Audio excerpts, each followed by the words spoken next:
Students are not required to return to in-person education. But for those schools and students that do return, there are a lot of changes on the horizon. Returning to in-person learning means new guidelines during a pandemic. It is probably the biggest question that we're getting these days. State guidance requires that school staff be tested periodically for COVID-19.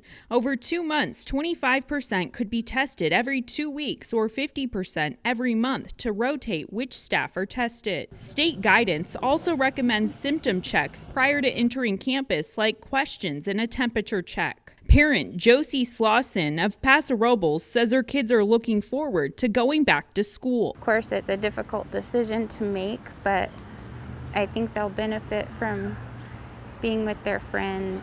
If a student, teacher, or staff member tests positive for COVID-19, they'll be told to isolate at home. A positive case is no longer considered contagious if 10 days have passed since symptoms first appeared, and the person has been fever-free for 24 hours. Parents will only be notified of a positive case if their child shared a classroom or if they were in close contact to a positive case. We're constantly keeping our eyes on best practices across the state, the nation, and the globe. In the case of an outbreak, individual school closure may happen if at least 5% of the total number of people at the school test positive within a 14-day period.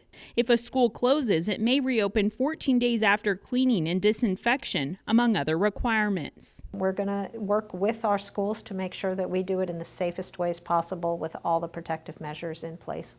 When it comes to face masks, third graders through high schoolers are required to wear one. For the younger grades, it's strongly encouraged.